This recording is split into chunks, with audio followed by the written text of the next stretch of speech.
ಮುದ್ದಾಗಿ ಸಾಕಿದ್ರಿ, ನನಗೆ ಹೆಣ್ಮಕ್ಳಿಲ್ಲ. ಸರಿ ಸಾಕಿದ್ವಿ, ನಾನೇ ಮೂವ್ ಮಾಡಿದೆ. ಇದು ಯಾರೋ ಹುಡುಗ ಚೆನ್ನಾಗಿದ್ದಾನಂತೆ ನಮ್ಮ ಫ್ರೆಂಡ್ ಯಾರೋ ಹೇಳಿದ್ರು.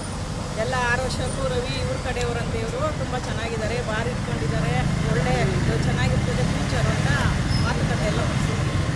ಆಮೇಲೆ ಮಾತುಕತೆಯಲ್ಲಿ ಅವ್ರು ಏನೂ ಹೇಳಿಲ್ಲ, ನೀವು ಹುಡುಗಿನ ಕೊಟ್ಟರೆ ಸಾಕು ಒಂದು ರಿಸೆಪ್ಷನ್ ಮಾಡಿಸ್ಕೊಡ್ರಿ ಪ್ಯಾಲೇಸ್ ಗ್ರೌಂಡಲ್ಲಿ. 50 ಲಕ್ಷ ಖರ್ಚು ಮಾಡಿ ಪ್ಯಾಲೇಸ್ ಗ್ರೌಂಡಲ್ಲಿ ರಿಸೆಪ್ಷನ್ನು ಮಾಡಿಕೊಟ್ವಿ, ಮದುವೆನೂ ಆಯಿತು. ಆಮೇಲೆ ಕಾರ್ಡ್ ಓಡ್ಸೋಕೆ ಮುಂಚೆನೇ ನಾವು ಕೇಳಿದ್ರೆ ಆ ಹುಡುಗ ಅದಕ್ಕೆ ಮುಂಚೆನೇ ಹೇಳ್ತಾ ಇದ್ದ, ಒಡವೆಗಳು ಎಷ್ಟು ಮಾಡಿಸಿದ್ದಾರೆ ನಿನಗೆ, ಏನೇನು ಒಡವೆ ಕೊಡ್ತಾರೆ, ಏನೇನು ಕೊಡ್ತಾವ್ರೆ, ಸೈಟ್ ಕೊಡ್ತಾರಾ, ಕಾರ್ ಕೊಡ್ತಾರಾ ಅಂತ. ಅದೆಲ್ಲ ನಾನು ಕೇಳ್ಬಿಟ್ಟು ಅವ್ರ ಅಮ್ಮಗೆ ಫೋನ್ ಮಾಡಿದೆ, ಹುಡುಗ ಅವ್ರ ಅಮ್ಮಗೆ, ಏನಾದರೂ ನಿಮ್ಮದು ಎಕ್ಸ್ಪೆಕ್ಟೇಷನ್ ಇತ್ತು ಅಂತ ಹೇಳ್ಬಿಟ್ರಿ, ನಾವು ಕಾರ್ಡ್ ಕೊಟ್ಟಿಲ್ಲ, ಇವಾಗಲೂ ನಾವು ಮದುವೆ ಮುಂದುವರಿಯಲ್ಲ ಅಂತ. ಅಯ್ಯೋ ಏನೂ ಇಲ್ಲಮ್ಮ, ಆ ಥರ ಬರೀ ಹುಡುಗಿನ ಕೊಟ್ಟರೆ ಸಾಕು ನಮಗೆ, ನಾವು ಹುಡುಗಿ ಮದುವೆ ರಿಸೆಪ್ಷನ್ ಮಾಡಿಕೊಟ್ರೆ ಸಾಕು ಅಂತ ಆ ಅಮ್ಮ ಹೇಳಿದ್ರು. ಸರಿ ಆಯಿತು, ಎಲ್ಲ ಖುಷಿಯಾಗಿ ಮಾಡಿಕೊಟ್ರಿ. ಮದುವೆ ಆಗಿ ಮಾರನೇ ದಿವಸನೇ ಶುರುವಾಯಿತು, ಇವನು ಚೆಂಡತನ, ಇವನು ಗಂಡಸೇ ಅಲ್ಲ. ಇದು ಏನು ನಾವು ಹೋಟ್ಲಲ್ಲಿ ಯಾವುದಾದ್ರೂ ಇದರಲ್ಲಿ ಫಸ್ಟ್ ನೈಟ್ ಮಾಡ್ಕೊಡ್ತೀವಿ ಅಂದರೆ ಇಲ್ಲ ಬೇಡ, ನಮಗೆ ಅಲ್ಲೇ ಎಲ್ಲಿ ಮಲ್ಬೇರಿ ಶೇಡು ಇದು ನಂದಿ ಹಿಲ್ಸ್ ಹತ್ರ ಮಾಡಿಕೊಡ್ಬೇಕು, ಅದಕ್ಕೆ 70,000 ಕೊಟ್ಟು ಸರಿ ಆಯಿತು ಅಂತ ಅದಕ್ಕೂ ಮಾಡಿದ್ವಿ. 2 ಡೇಸ್ ಅಲ್ಲೇ ಇರಲಿ ಎಂದು ಸರಿ ಆಯಿತು ಅಂತ ಅದಕ್ಕೂ ಒಪ್ಕೊಂಡ್ವಿ. 2 ಡೇಸ್ ಹೋಗಿದ್ದಾನೆ, ಅವನು ಗಂಡಸಲ್ಲ ಅಂತ ಗೊತ್ತಾಯಿತು ಈ ಹುಡುಗಿಗೆ. ಅವನೇನೋ ಅದೆಲ್ಲ ಮುಚ್ಚಿಡಬೇಕು, ನಾನು ಗಂಡಸನ್ನ ತೋರಿಸ್ಬೇಕು, ನನಗೆ ಈಗ ರೀಸೆಂಟಾಗಿ ಆಪ್ರೇಷನ್ ಆಗೈತೆ, ಟೈಮ್ ಬೇಕು ನನಗೆ, ಹಂಗೂ ಮಗು ಆಗಿಲ್ಲ ಅಂದರೆ ಒಂದು IVF ಮಗು ಮಾಡ್ಕೊಳ್ಳೋಣ ಜನಗಳಿಗೆ ತೋರ್ಸೋಕ್ಕೆ. ನಮ್ಮ ಮಗು ಚಡ್ಡಿಗಳು ಇವೆಲ್ಲ ಹಾಕ್ದೋಳಲ್ಲ, ಆ ಚಡ್ಡಿಗಳು ಎಲ್ಲ ತರಿಸ್ಕೊ, ನಾನು ಇನ್ಸ್ಟಾಗ್ರಾಮಲ್ಲಿ ಫೋಟೋ ಹಾಕಬೇಕು, ಹಾಕಬೇಕು, ಶಾರ್ಟ್ಸ್ ಹಾಕಬೇಕು, ಅವಳನ್ನ ಅವಾಗ ಇಟ್ಕೊಳೋದು ಫೋಟೋಗೆ ಬೇಕಾದ್ರೆ ಮಾತ್ರ, ಇಲ್ಲಾಂದ್ರೆ ಬೇಡ. ಅವನೊಂದು ಕಡೆ ಇವಳೊಂದು ಕಡೆ, ಒಂದು ರೀಚಾರ್ಜ್ ಕೂಡ ಮಾಡಿಸ್ತಾ ಇರಲಿಲ್ಲ. ಇಲ್ಲ ನಿನ್ಗೇನು ಕೊಡಬೇಕು, ಕೊಡು, ಇಲ್ಲಿ ಅಕೌಂಟಲ್ಲಿ ಎಷ್ಟಿದೆ ನೋಡೋಣ ನಿನ್ನ ಅಕೌಂಟಲ್ಲಿ, ನನಗೆ ತಿಂಗಳಿಗೆ 1.5 ಲಕ್ಷ ಬೇಕು, ನಿನ್ನ ನೋಡಿ ನಾನು ಮದುವೆ ಆಗಿಲ್ಲ, ನಿನ್ನ ಒಡವೆಗಳು ನೋಡಿ KG ಗಟ್ಟಲೆ ಐತಂದ್ರಲ್ಲ, ಅದಕ್ಕೋಸ್ಕರ ನಾನು ಮದುವೆ ಅದೇ, ನಿನ್ನ ಹುಡುಗಿ ಚೆನ್ನಾಗಿದ್ದಾಳೆ ಅಂತ ನಾನು ಮದುವೆ ಆಗಿಲ್ಲ. ಫಸ್ಟು ಒಡವೆಗಳು ಎಷ್ಟು KG ಇದೆಯಾ ಎತ್ಕೊಂಬ, ಆಮೇಲೆ ಕಾರು ಯಾವಾಗ ಕೊಡ್ತಾರೆ ಅಂತ ಅವರ ಅತ್ತೆ. ನಾನೇ ಹೇಳ್ಕೊಟ್ಟೆ, ನಾನು ಒಡವೆಗಳು ಕೇಳು ಅಂತ. ಊಟ ತಿಂದೆ ಬಿಟ್ಟೆ ಅಮ್ಮ ಅಂತ ಒಂದು ಸಲ ಇಲ್ಲ.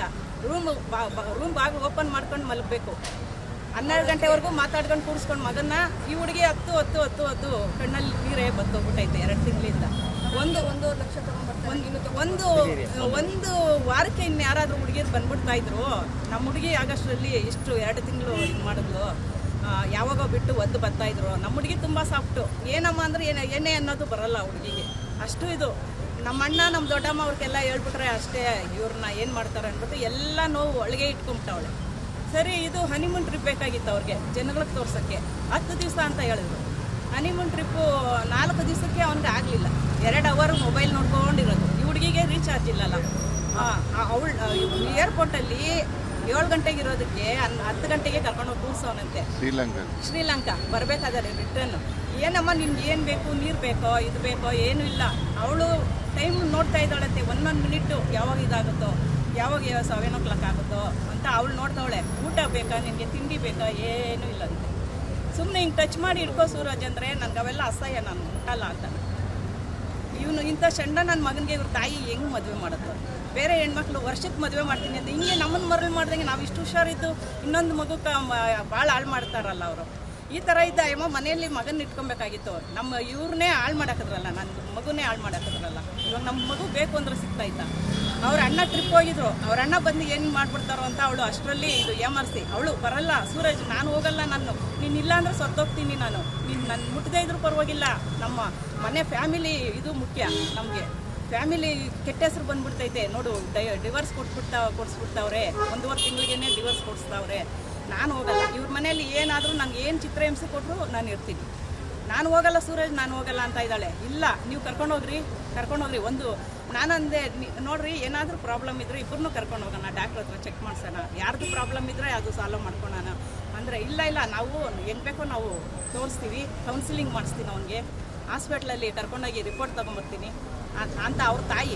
ಇಲ್ಲ ಅದೆಲ್ಲ ಬೇಡ, ಇಬ್ಬರು ಜೊತೆಲಿ ಹೋಗೋಣ ಅಂದರೆ ಅದಕ್ಕೆ ಹೋಗ್ತಾ ಇಲ್ಲ. ಸುಮ್ಮನೆ ಜನಗಳು ಇದಕ್ಕೆ ನಮ್ಮನ್ನ ತುಂಬ ಯಾಮರ್ಸಿ ಇದು ಮಾಡಿದ್ರು. ಭಾನುವಾರನೇ ನೈಟ್ ಬಂದರು. ಬೆಳಗ್ಗೆ ಅಮ್ಮ ಫೋನ್ ಮಾಡಿದ್ರು ನನಗೆ, ಏನಕ್ರಿ ಅವರು 10 ದಿವಸಕ್ಕೆ ಬುಕ್ ಮಾಡ್ಕೊಂಡು ಈಗ ಇಷ್ಟು ಬೇಗ ಬರ್ತಾವ್ರೆ, ಅದು ಹೆಂಗೆ ಸಾಧ್ಯ, ಫ್ಲೈಟ್ದೆಲ್ಲ ಇದಾಗಲ್ವ ಅಂತ ನಾನು ಕೇಳಿದ್ರೆ, ಇಲ್ಲ ಅವನಿಗೆ ಸರಿ ಹೋಗ್ಲಿಲ್ಲಂತೆ, ನಮ್ಮ ಅಮ್ಮ ನೋಡಬೇಕು ಅಂತ. ಅಮ್ಮನ ನೋಡ್ಕೊಂಡು ಅಮ್ಮನ ಇರೋದಾದರೆ ಯಾರಾದರೂ ಹೊಸ ಮದುವೆ ಹೆಣ್ಣು ಗಂಡು ಇನ್ನೂ ಟೈಮ್ ಸ್ಪೆಂಡ್ ಮಾಡಬೇಕು ಅಂತಾರೆ. ಈ ಥರ ಯಾರೀ ಮಾಡ್ತಾರೆ?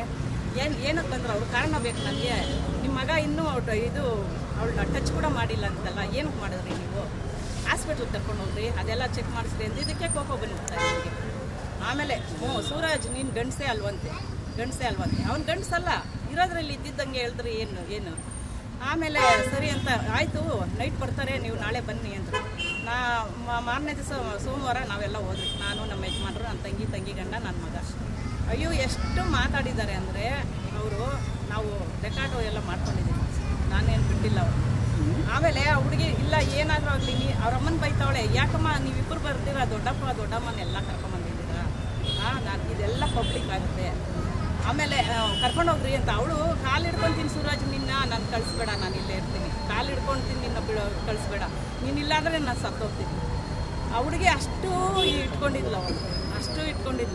ಇಲ್ಲ ಬೇಕಾಗೇ ಇಲ್ಲ, ನೀನು ಏನು ಕೇಳಿದೆ, ನಾನು ಹೇಳ್ದೆ ತಾನೆ, ಮನೆಯವ್ರ ಹತ್ರ ಎಲ್ಲ ಹೇಳ್ಬೇಡ ಅಂತ ಹೇಳ್ದೆ ತಾನೆ, ಇಲ್ಲ ನೀನು ಬೇಕಾಗಿಲ್ಲ, ಹೋಗು ನೀವು ಓದ್ತಾ ಇರುವಂತ. ಅವಳು ಮನಸ್ಸೇ ಇಲ್ಲ, ಒಡವೆಗಳೆಲ್ಲ ಒಂದು ಬಾಕ್ಸು ಕೊಟ್ಬಿಟ್ಟವಳೆ, ಅವ್ರ ಅತ್ತೆ ಕೈಲಿ ಇಟ್ಕೊಂಡವಳೆ ಬಾಕ್ಸು ಫುಲ್ಲು. ಇನ್ನೂ ಏನಿದೆ ನಿಂದು, ನಾವು ಇನ್ನೂ ಕೊಡ್ತಾಯಿದ್ವಿ, ಯಾವಾಗ ಸೊಸೆ ತನಕಂತ ಕಳಿಸ್ತಾರಲ್ಲ ಅವಾಗ ಇನ್ನೂ ಕೊಡ್ತಾಯಿದ್ವಿ. ಇಲ್ಲ ಈಗಲೇ ಎತ್ಕೊಂಬರ್ಬೇಕು, ತಿಂಗಳಿಗೆ 1.5 ಲಕ್ಷ ಹಾಕ್ಸ್ಕೊಂಡೇ ಬೇಕು ನೀನು. ಇನ್ನೂ ನೋಡಿ ನಾನು ಮದುವೆ ಆಗಿಲ್ಲ, ಒಡವೆ ದುಡ್ಡು ಯಾರೋ ಅವರು ದೊಡ್ಡವರು ಇದ್ದಾರಂತೆ ಅವ್ರ ಥರನೇ ಇರಬೇಕು ನಾವು. ಸೈಟ್ ಬೇಕು. ಈ ಥರ ಚಿತ್ರಹಿಂಸೆ ಕೊಟ್ಟರು. ಅವಳು ಅವಾಗೆ ಮೂಡ್ ಔಟ್, ಅವಳಿಗೆ ನಮ್ಮ ದಾಸರಳ್ಳಿಗೆ ಕರ್ಕೊಂಡೋದ್ವಿ, ನಮ್ಮ ಮನೆಗೆ ಅವಾಗ ಕರ್ಕೊಂಡೋದ್ವಿ. ಅವಳು ಮಮ್ಮಿ ಇವಾಗ ಡೇ ಟೈಮ್ ಹೋದ್ರೆ ಎಲ್ಲರೂ ನೋಡ್ಬಿಡ್ತಾರೆ, ಏನು ರಾಶಿ ನೆನ್ನೆ ಟ್ರಿಪ್ಪಿಂದ ಬಂದವಳು ಇವಾಗ ಏನು ಕಾರಣ ಅಂತ ಎಲ್ಲರಿಗೂ ಗೊತ್ತಾಗ್ಬಿಡ್ತದೆ. ಬೇಡ ಮಮ್ಮಿ, ನೈಟು 7 ಗಂಟೆಯಲ್ಲಿ ಯಾರು ಇರಲ್ಲ, ನಾನು ಅವಾಗ ಕರ್ಕೊಂಡೋಗಿ ಒಳಗಡೆ ಕೂಡ ಹಾಕ್ಬಿಡು, ಯಾರು ನೋಡಲ್ಲ. ಚಿಕ್ಕಪ್ಪಗೆ ಬೇಡ ಹೇಳೋದು ಬೇಡ, ಚಿಕ್ಕಪ್ಪಗೆ ಹೇಳೋದು ಬೇಡ, ನಾವೇ ಸಾಲ್ವ್ ಮಾಡೋಣ ಅಂತ ಎಲ್ಲ ನೈಸ್ ಮಾಡಿಬಿಟ್ಟು ಅವ್ರ ಅಮ್ಮನ ಸ್ನಾನ ಮಾಡಿಸ್ಕೊಂಡ್ಲಂತೆ. ಇನ್ನೂ 3 ಡೇಸ್ ಐತಲ್ಲ ಮಮ್ಮಿ, ಇನ್ನೂ ಮಾತಾಡೋಣ ಬಿಡು, ಅಭಿಯಣ್ಣ ಬಂದರೆ ಅದೇ ಇನ್ನೂ ಏನೇನು ಮಾತಾಡ್ಬಿಡ್ತಾರೋ ಅಂತ ಹೇಳ್ಬಿಟ್ಟು ಅಷ್ಟರಲ್ಲಿ ಅವ್ರ ಅಮ್ಮನ ಕೆಳಗಡೆ ಕಳಿಸ್ಬಿಟ್ಟು. ಎಷ್ಟು ದಿನ ಇದ್ರು ಮನೆಯಲ್ಲಿ? ಮಂಡೇ ಬಂದಿದ್ದು, ವೆಡ್ನಸ್ಡೇ ಎಲ್ಲ ವಿಚಾರಿಸ್ರಿ. ಮೇಲೆ ಎಲ್ಲ ಚೆನ್ನಾಗೇ ಇದ್ದಾರೆ, ಎಲ್ಲ ಒಳ್ಳೆಯವರು ಅಂದರು, ಎಲ್ಲ ಒಳ್ಳೆಯವರು ಅಂದರು. ದೊಡ್ಡ ಸೊಸೆನ ಚೆನ್ನಾಗಿ ನೋಡ್ಕೊಂಡಿದ್ರು, ಅದೆಲ್ಲ ನೋಡಿ ಇಷ್ಟಪಟ್ರಿ ನಾವು. ಎಲ್ಲ ದೊಡ್ಡ ಕಾಂಟ್ಯಾಕ್ಟ್ ಇತ್ತು ಅವ್ರಿಗೆ, ಎಲ್ಲರೂ ಇಲ್ಲ ಒಳ್ಳೆ ಜನ, ಏನು ಪರವಾಗಿಲ್ಲ ಕೊಡ್ರಿ, ಚೆನ್ನಾಗಿರ್ತಾರೆ ಅಂತ ಹೇಳಿದ್ರು. ಇಷ್ಟು ದುರಾಸೆ, ಮದುವೆ ಆಗಿ ಮಾಂಗಲ್ಯ ಕಟ್ಟಿದ ಮಾರನೇ ದಿವಸನೇ ತೋರಿಸೋದು. ಅವಾಗಲೇ ಒಂದು ಬಾಕ್ಸ್ ಒಡವೆ ಎಲ್ಲ ಇಸ್ಕೊಂಬಿಟ್ರು. ಇನ್ನೂ ತಗೊಂಬ, ಏನೇನಿದೆ ನಿಮಗೆ, ಏನೇನಿದೆ ಇಸ್ಕೊಂಬ. ಕಂಪ್ಲೇಂಟ್ ಆಗಿದೆ, ಇಲ್ಲ ಯಾರೂ ಸಿಗಲಿಲ್ಲ. ಇವಾಗ ನಾವು ಬಾಡಿ ಕೂಡ ಎತ್ತಲ್ಲ, ಅವ್ರು ಬರಬೇಕು, ಇಲ್ಲ ಶರಣ್ ಕಾಣೆ ಆಗಿದ್ದಾರೆ ಅಂತ ಬ್ಯಾನರ್ ಹಾಕಿದ್ರಿ, ಸಂಪರ್ಕ ಸಿಗ್ತಿಲ್ಲ ಅಂತ. ಇದೆ ಡೌರಿ ಕೇಸ್ ಬಂದಿಲ್ಲ, ಅವರು ಆ ಮಗುನ ಕೂಡ ನೋಡಕ್ ಬರಲಿಲ್ಲ. ರಾಧಾ ಅಂತ ಅವ್ರು ದೊಡ್ಡಮ್ಮ. ಅಮ್ಮ, ಈ ವಿಚಾರ ನಿಮಗೆ ಹೇಗೆ ಗೊತ್ತಾಯ್ತು ಸರ್? ಯಾಕೆ ಈ ರೀತಿ ಮಾಡ್ಕೊಂಡ್ರು ನಿಮ್ಮ ಮಗಳು? ಸರ್, ಅವಳು ಶ್ರೀಲಂಕಾ ಟ್ರಿಪ್ ಹೋಗಿದ್ರು. ಆಮೇಲೆ ಶ್ರೀಲಂಕಾದಲ್ಲಿಂದ ಬಂದು ಶ್ರೀಲಂಕಾಗೆ ಹೋಗಿರೋ ದಿವಸ 25ನೇ ತಾರೀಕು ಬರಬೇಕಾಗಿತ್ತು. ನೋಡಿದ್ರೆ 1 ವಾರ ಮುಂಚೆನೇ ಕರ್ಕೊಂಬಂದ. ಆಮೇಲೆ ಅವಳು ಬಂದು ಅವರು ನನ್ನ ಮುಟ್ಟು ಅಂತ ಅಲ್ಲೇ ಹೇಳಿದ್ಲಂತೆ ಶ್ರೀಲಂಕಾ. ಅದುವರೆಗೂ ಅವಳಿಗೆ ಟಾರ್ಚರು, ಮುಟ್ಟೇ ಇರಲಿಲ್ವಂತೆ ಅವಳು. ಆಮೇಲೆ ನೋಡಿದ್ರೆ ನನ್ನ ಹತ್ರ ನಮ್ಮ ಅಕ್ಕಗೆ ಫೋನ್ ಮಾಡಿದ್ದಾರೆ ಅವರಮ್ಮ, ಏನು ನಿನ್ನ ಮಗಳು ಟಾರ್ಚರ್ ಕೊಡ್ತಾಳಂತೆ. ಏನು ಟಾರ್ಚರ್ ಅಂದರೆ ಮುಟ್ಟು ಅಂತ ಇದ್ದಾರೆ, ಅದು ಟಾರ್ಚರ ಸರ್. ಆಮೇಲೆ ಬಂದು ಸೋಮವಾರ ನಾವು ಕರ್ಕೊಂಬಂದ್ಮೇಲೆ ನನ್ನ ಮಗಳು ಅಂದ್ರೆ ಈಗ ನಿಮ್ಮ ಮಗಳಿಗೆ ಯಾವ ರೀತಿ ಕಿರುಕುಳವನ್ನ ಕೊಡ್ತಾ ಇದ್ರು ಅವರು? ವರದಕ್ಷಿಣೆ, ದುಡ್ಡು, ದಾಹ, ದಿನ ತಗೊಂಡ್ ಬಾ ಅಂತ ವರದಕ್ಷಿಣೆ ಕಿರುಕುಳ ಅಂತೆ. ನನ್ನ ಮಗಳು ಒಂದು ಮಾತು ಹೇಳಿದ್ರೆ ಸರ್, ನಾನು ಪ್ಯಾಲೇಸ್ ಗ್ರೌಂಡಲ್ಲಿ ರಿಸೆಪ್ಷನ್ನೇ ಮಾಡ್ತಾ ಇರಲಿಲ್ಲ. 50 ಲಕ್ಷ ಖರ್ಚು ಮಾಡಿ ರಿಸೆಪ್ಷನ್ ಮಾಡಿಕೊಟ್ಟೆ ಪ್ಯಾಲೇಸ್. ಅದು ಮೊದಲೇ ಒಂದು ಮಾತು ಹೇಳಿದ್ರೆ ಮಾಡ್ತಾ ಇರಲಿಲ್ಲ. ಅವಳನ್ನ ಬ್ಲ್ಯಾಕ್ ಮೇಲ್ ಮಾಡಿ ಭಯ ಇಡ್ಸ್ಕೊಂಡು ಆಮೇಲೆ ನಾವು ಟ್ರಿಪ್ಪಿಂದ ಬಂದಮೇಲೆ ಹೇಳಿದ್ಲು ಅವಳು. ನನ್ನ ಮಗಳು ಪಟ್ಟಿರೋ ಕಷ್ಟ ಸರ್, ಆ ಮನೆಯಲ್ಲಿ 20 ವರ್ಷ ಕಷ್ಟಪಟ್ಬಿಟ್ಟವಳು 22 ತಿಂಗಳಿಗೆ. ಅಂಥ ಕಿರುಕುಳ, ದುಡ್ಡು ಎತ್ಕೊಂಬ, ಒಡವೆ ಎಲ್ಲ ಕೊಟ್ಟಿದ್ದೀವಿ ಸರ್. ನಮ್ಗೆ ನ್ಯಾಯ ಬೇಕು, ನನ್ನ ಮಗುಗೆ ನ್ಯಾಯ ಬೇಕು, ನಾವು ಖರ್ಚು ಮಾಡಿರೋದು ಬರಬೇಕು, ನಮ್ಮ ಒಡವೆ ಎಲ್ಲ ಕೊಡಬೇಕು ಅವರು. ಅಂದ್ರೆ ಈಗ ಶ್ರೀಲಂಕಾದಿಂದ ಬಂದ್ಮೇಲೆ ನಿಮ್ಮನ್ನ ಕರ್ಸ್ಕೊಂತಾರಲ್ಲ ಮನೆಗೆ, ಯಾವ ವಿಚಾರಕ್ಕೆ ನಿಮ್ಮ ಮಗಳ ವಾಪಸ್ ಕರ್ಕೊಂಡು ಹೋಗಿ ಅಂತಾರೆ? ಅದೇ ಯಾವ ವಿಚಾರಕ್ಕಂದ್ರೆ ಅವಳು ಅದುವರೆಗೂ ನನ್ನ ಗಂಡ ಇವತ್ತು ನನ್ನ ಮುಟ್ಟುತ್ತಾನೆ, ನಾಳೆ ಮುಟ್ಟುತ್ತಾನೆ ಅನ್ಕೊಂಡಿದ್ಲಂತೆ. ಆಮೇಲೆ ಅಲ್ಲಿ ರೂಮಲ್ಲಿ ಇಬ್ಬರೇ ಇದ್ದಾರಲ್ಲ ಸರ್, ಅಟ್ಲೀಸ್ಟ್ ನನ್ನ ಕೈ ಟಚ್ ಮಾಡು ಅಂದ್ಲಂತೆ.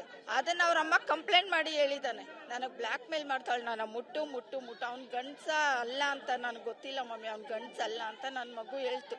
ಶ್ರೀಲಂಕಾದ ಹಂಗೆ ಹೇಳಿದ ತಕ್ಷಣ ನಮ್ಮ ಅಕ್ಕಗೆ ಅವ್ರ ಅಮ್ಮ ಫೋನ್ ಮಾಡಿದ್ದಾರೆ, ನಿನ್ನ ಮಗಳು ಟಾರ್ಚರ್. ಏನು ಟಾರ್ಚರ್ ಅಕ್ಕ ಅಂದರೆ ನನ್ನ ಮುಟ್ಟು, ಅದು ಟಾರ್ಚರ ಸರ್, ಅದು ಟಾರ್ಚರ ಮುಟ್ಟು ಅನ್ನೋದು. ಆಮೇಲೆ ಸರಿ ನಾನು ಮನೆಗೆ ಬಂದು 3 ದಿನದಿಂದ ನನ್ನ ಮಗು ಕಷ್ಟ ಊಟ ತಿಂದೆ. ನಾನು 10 ನಿಮಿಷ ಕೆಳಗೋಗಿದ ತಕ್ಷಣ ಈಗ ಪೊಲೀಸ್ನವರು ನಿಮ್ಮ ಪ್ರತಿಭಟನೆ ಕೂಡ ತಡೆ ಓಡ್ತಾ ಇದ್ದಾರೆ. ಪೊಲೀಸ್ನವ್ರ ಹತ್ರ ಏನ್ ಕೇಳ್ಕೊತೀರಾ ನೀವು? ಪೊಲೀಸವ್ರ ಹತ್ರ ಅದೇ ಕೇಳ್ಕೊಳೋದು, ನನ್ನ ಮಗುಗೆ ನ್ಯಾಯ ಕೊಡಬೇಕು. ಅದೇ ಇವ್ರ ಮಕ್ಕಳಾಗಿದ್ರೆ ಹಿಂಗೆ ಮಾಡ್ತಾ ಇದ್ರು ಸರ್. ಇವ್ರ ಮಕ್ಕಳಿಗೆ ಈ ಪರಿಸ್ಥಿತಿ ಬಂದಿದ್ರೆ ಮಿನಿಸ್ಟರ್ ಆಗಲಿ ಪೊಲೀಸ್ ಆಗಲಿ ಯಾರೇ ಆಗಲಿ ನನ್ನ ಮಗುಗೆ ನ್ಯಾಯ ಬೇಕು.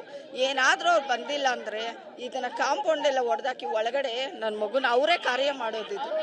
ನಾವು ತಪ್ಪಿಲ್ಲ ಅಂದ್ರೆ ಬಂದಿಲ್ಲ ಇಲ್ಲೇ ಮುಚ್ತೀವಿ ನಾವು. ಇವಾಗ ಈ ಕಾಂಪೌಂಡ್ ಹೊಡೆದಾಕಿ ಒಳಗಡೆ ಮುಚ್ತೀವಿ ಸರ್. ಗಲಾಟೆ ಅಂತ ಯಾಕೆ ಬಂತು ಅಂದ್ರೆ ನೋಡಿ, ಅವಳು ಈ ತರ ಮಾಡ್ಕೊಂಡು ಇದು 3ನೇ ದಿವಸ ಆಗ್ತಾ ಇದೆ. ಅವ್ರ ಮನೆಯವರು ಬಂದು ಅವ್ರದ್ದೇನು ತಪ್ಪಿಲ್ಲ ಅಂದ್ರೆ ನೋಡ್ಬೇಕಿತ್ತು, ಯಾಕೆ ನೋಡ್ಲಿಲ್ಲ?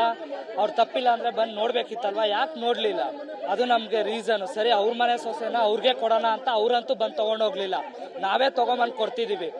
ಬಟ್ ಅವ್ರು ರಿಸೀವ್ ಮಾಡ್ಕೊಳಕ್ಕೂ ಯಾರು ಇಲ್ಲ. ಇನ್ನೊಂದು ಪೊಲೀಸ್ ಅವರೇ ಬಾಡಿನ ತಗೋಬರಕ್ ಬಿಡ್ತಿಲ್ಲ. ಅಂದ್ರೆ ಈಗ ಈ ಗಂಡ ಹೆಂಡತಿ ಮಧ್ಯೆ ಗಲಾಟೆ ಏನ್ ಸರ್? ಆಕ್ಚುಲಿ ಏನ್ ನಿಮ್ಮ ಹತ್ರ ಏನ್ ಹೇಳ್ಕೊಂಡಿದ್ರು ಗಂಡ ಹೆಂಡತಿ? ಸರ್, ಗಂಡ ಹೆಂಡತಿ ಅಂದ್ರೆ ಅವನೊಂದು ಗಂಡಸೇ ಅಲ್ಲ ಸರ್. ಫಸ್ಟ್ ಆಫ್ ಆಲ್ ಅವನೊಂದು ನಾಮಾರ್ದ ನನ್ನ ಮಗ, ಕೋಜಾ ನನ್ನ ಮಗ. ಅವ್ರಿಬ್ಬರ ಮಧ್ಯೆ 1.5 ತಿಂಗಳಾದ್ರೂ ಏನೂ ಸೆಕ್ಷುಯಲ್ ರಿಲೇಶನ್ಶಿಪ್ಪೇ ಇಲ್ವಂತೆ. ಸೊ ಹಂಗಾಗಿ ನಾವು ಮೊನ್ನೆ ಸೋಮವಾರ ಎಲ್ಲ ದೊಡ್ಡವರೆಲ್ಲ ಕರ್ಕೊಬಂದು ಕುತ್ಕೊಂಡು ಮಾತಾಡಿ ಬುದ್ಧಿ ಎಲ್ಲ ಹೇಳಿ ಕಳ್ಸೋಣ ಅಂತ ಕರ್ಕೊಬಂದ್ವಿ. ನಮ್ಮ ಮನೆಗೆ ಕರ್ಕೊಂಬಂದಿದ್ದೆ ಮಾಡ್ಕೊಂಡಿದ್ದಾಳೆ. ಬರೀ ಟಾರ್ಚರು. ಅವ್ನು ಗಂಡ್ಸ್ ಅಲ್ಲ ಅಂತ ಒಪ್ಕೊಳಕ್ ಆಗ್ದಿರಾ ವರದಕ್ಷಿಣೆ ಮೇಲೆ, ಒಡವೆ ಮೇಲೆ ಈ ತರ ಹಿಂಗಾದ್ರೂ ಬಿಟ್ಟು ಹೋಗ್ತಾಳೆ. ಸಮಾಜಕ್ಕೆ ಅವ್ನ್ ಮದ್ವೆ ಅಂತ ಆಗಿದ್ದೀನಿ ಅಂತ ತೋರ್ಸ್ಕೊಳ್ಳೋದಕ್ಕೋಸ್ಕರ ನಮ್ಮ ಮನೆ ಹೆಣ್ಮಗಳು ಇವತ್ತು ನಾವು ಕಳ್ಕೊಂಡು ನಿಂತಿದ್ದೀವಿ ಅಷ್ಟೇ. ಈಗ ಪೊಲೀಸ್ನವ್ರನ್ನ ನೀವು ಏನ್ ಕೇಳ್ಕೊತೀರಾ ಸರ್? ಇನ್ನೂ ಕಡೆ 3 ಜನ ಸಿಕ್ಕಿಲ್ಲ, ಇವತ್ತು ಪ್ರತಿಭಟನೆಗೂ ಕೂಡ ತಡೆ ಓಡ್ತಾ ಇದ್ದಾರೆ. ಎಲ್ಲ ನಮ್ಗೆ ಪೊಲೀಸ್ ಅವ್ರ ಮೇಲೆನೆ ಅನುಮಾನ ಬರ್ತಾ ಇದೆ ಅಷ್ಟೇ ಸರ್, ಬೇರೆ ಏನ್ ನಾನು ಹೇಳೋದಕ್ಕಾಗಲ್ಲ ಅಷ್ಟೇ.